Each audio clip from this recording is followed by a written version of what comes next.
Tennessee crib and she getting kinda clumsy. She might trip and fall on this dick. I'm with your bitch, long stroking, and I've been there since the morning. She know it's at Kapone in this bitch. I was motorboat. When did I first hear the nigga Young Mac Mall? I like to say before I even answer that question, Mac Mall is one of the closest niggas that I met in the music industry. We ain't talked in a long time, but from the minute we met each other, that was my homie, you know what I'm saying? Much love to my nigga Mac Mall. The first time I heard Mac Mall, one of my homies had the Illegal Business album, tape. I think Scoot might have put me on to Mac Mall. Scoot, I think, had the Illegal Business when it first came out. That shit was hard. That shit was hard as fuck. And we sitting in the car smoking. No, I take that back. I took that nigga to West Sounds to go buy that motherfucker.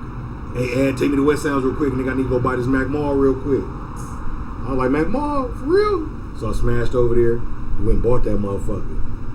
Came back. I'm sitting in the front. They had a little, remember Dan's used to be over there, a little chicken and fish spot? Yeah. I went and got some food. So I'm sitting in the car eating when he got back in the car.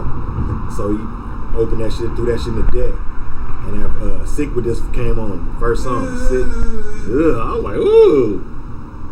So we sat there and listened to however many songs it took for me to eat my food, we listened to.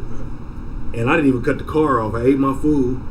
I wrapped up all my shit and I went up in that motherfucker and I bought the album too. I was like, nigga, I've got to give me one of them. That shit was cool. That shit was slapping. Nigga, I went up in that motherfucker and I bought one too.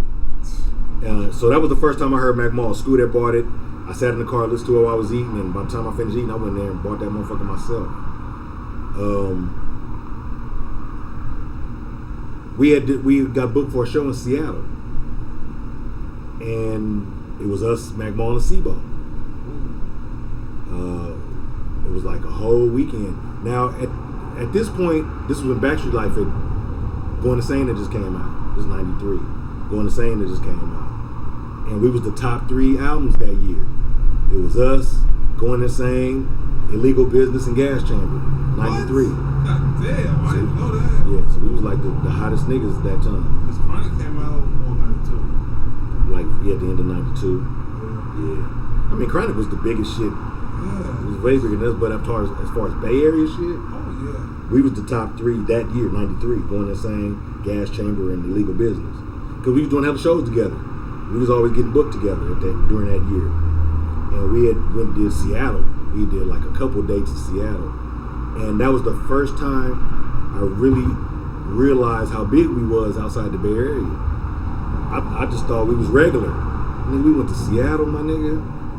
We did an in-store first. And you know, back then they used to have the moms and pop stores.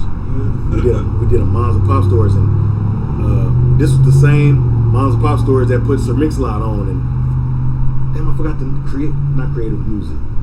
Creative Music? I'm sorry if I don't remember the name of the record store, but shout out to the homies, because he flew us out there and showed us so much love and did the show, and you know what I'm saying, the whole shit. We did the in-store. It was so many motherfuckers at the in-store. They threw a fat-ass barbecue for us. I mean, they really treated us with respect, bro. They had our big-ass posters out in the front, and they really, this was Seattle, Washington. Yeah, they made I us. love the bag. They showed us hella love, bro. The in-store was big. They threw a fat-ass barbecue for us the same day, and they just showed us love. Then the show was that night. They had limos for us. They had a nice-ass venue for us. They had nice top-flight rooms for us. Oh, that shit was lovely. Seattle showed us hella love.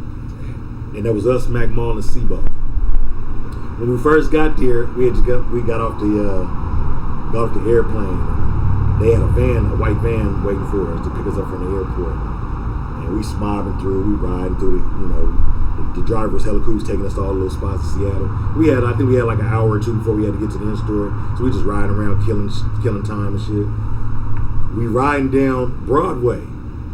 What, Posse on Broadway? Yeah, Mix-a-Lot. We riding down Broadway. There's a white girl sitting at the bus stop with some headphones on. We smobbed up on her in the van. Open the motherfucking door. She looking like we about to do a drive-by on her and shit. So she got the little headphones on with the Discman. So we had I had a video camera back there, so I'm running the video camera. So Tia said, "Hey, little mama, what's that you listening to? What you listen to on your earphones? She said, Totally Insane, Backstreet Life, or Going Insane. Totally Insane, Going Insane. And we was like, you know we Totally Insane? She's like, hell nah. She looked at the cover, she's like, oh shit. So we went out there, took pictures with her and shit, invited her threw her in the van.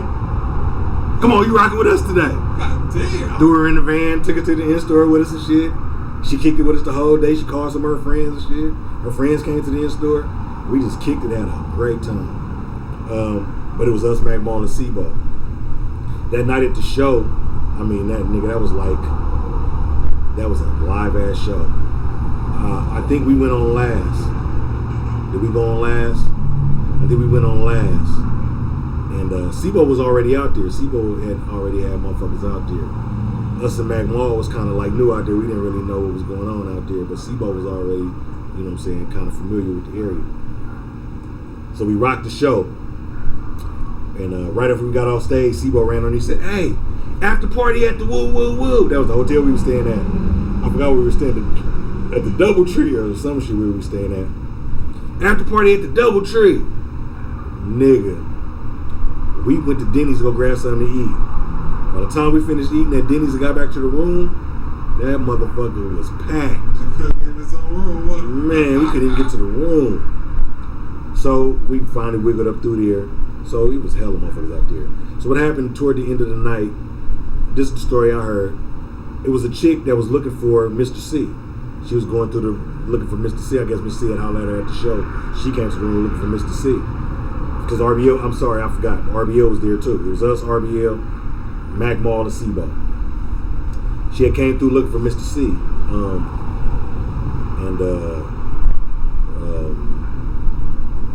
Let's Do Be Learned, I think it just came out. And she had came through looking for Mr. C. And I don't even know if it was one of Sebo homies. It was one of the Crip cats. You know, Seattle, they got the Bloods and Crips out there real tough. And I'm sure a lot of niggas out there was following Sebo because that nigga was large at the time. That gas chamber was killing shit at the time. So I'm sure a lot of them Seattle niggas was on that shit like, yeah, nigga, I'm crippin' too, nigga. When them Seattle Crip niggas were trying to get at the bride and the bride wasn't feeling him, she like, nah, nigga, I'm looking for Mr. C, nigga, fuck you. And I heard the nigga slapped her. She went to the lobby and called the police. The police came, Seattle police came and kicked all of us out the room. Oh. We're looking for RBL, Totally Insane, Mac Mall. All y'all gotta go. Luckily, at that night at the show, I got at this chick. She had her own spot. She had a house and shit. So when we got kicked out the room, she let us come stay at her spot. So she called on her friend, girl, guess what? Sebo, Mac Mall, RBL, and Totally Insane spent a night at my house. Nigga, her house is cracking. We threw a house party all night at her house. She went home and cooked for us. We threw a house party. We partied all night. But as far as Mac Mall, I'm a huge fan of Mac Mall. Scoop put me up on their legal business. We did a few shows, did a few in-stores. The Untouchable came out. I was a big fan of that Get Right. Yeah, Tupac directed this Ghetto Theme. That was one of my favorite songs, Ghetto Theme. I used to rewind that motherfucker back to back. We playing out all day. Yeah, I used to rewind that song back to back to back. That shit was hard as fuck. Speak the Ghetto Thing. Young players gon' get it together. Young players gon' get it together. That shit was hard. That video was so clean. Everybody was in that video too. Tupac directed it. JT was in that video. Mac Mall got killed and they was like, that shit was dope. That shit was dope. That shit was dope. Ray Love or Mac Mall, then like, nah. Ray Love, yeah, that shit was dope as fuck. Ray Love and Young Lay. That shit was dope. Shout out to my nigga Mac Mall, Ray Love, Young Lay, all them niggas. I used to fuck with all them niggas, man. Ray Love, man. Young Black Brother, Kyrie. So I guess, man, I'm a big fan of Mac Mall. I fuck with Mac Mall to this day. The last time I seen him was at one of the Cool Nut. Like I said, when I came home, we did like the Cool Nut dedications a couple years in a row. And one of them, Mac Mall performed and showed up, and you know what I'm saying, that was big because I hadn't seen him in a while. I was fresh out. I hadn't seen him in a while, and I didn't even think he remembered me. Recognized who I was. And that nigga walked straight up to me and bear hugged me. What's up, Cuddy? How you been, man? Where you been at? I'm like, man, I'm locked, nigga. You're like, yeah, I heard about you. We gonna gonna link up though. We gonna fight the fuck around. Y'all niggas gonna do a track. Yeah, we definitely. We never got a chance to, but I definitely always wanted to link up with Mac Mall. Him and Sebo. Him and Bo. Man, that was the shit I used to want to hear when I was a teenager, man. That was like my dream. And we always, it's a crazy because a lot of motherfuckers don't know this, but all the Bay Area acts from back then used to always want to fuck with each other. We just never We knew it too. we was never able to make it happen for some reason. But we always wanted to fuck with each other. The fans knew. Yeah, we Niggas always would be wanted to fuck with each other. They give a whiff, they'd be like, yo, I seen Sebo in the town today, whoa, I seen I such wonder and was he such. over there fuck with Ad and them? Yeah, we used to, we thought it was coming. Yeah. I just knew it was coming, bro. Yeah. You know, especially Dre Dog, you know, I was like, they're gonna do something one day. Hey, one day. Yeah. And I'm mad at, like I said, I'm mad us and Mac Mall never came together, and I'm mad us and Sebo never came together. I'm mad that us and the Click never came I together. think it's gonna happen, man. Yeah. I think it's gonna happen. Cause all y'all still rapping at a high level. And it's another thing a lot of motherfuckers don't know. When I came home from prison, TC was putting together a project called The Conglomeration. It was gonna be Totally Insane, RBL, and 11.5. A lot of motherfuckers didn't know that. This is right before his house caught on fire. Oh. We was gonna do a conglomeration album, us, RBL, and 11.5, and everybody was on board. Everybody was on board. It was gonna happen. TC a monster. It was gonna happen too. And that shit just never transpired. And for an ultimate feast, gave up the whole plan. Rico indicting niggas eager to squeal. Tonight, Bomb brought up the niggas you killed. Now you a done deal. I don't know what you take me for.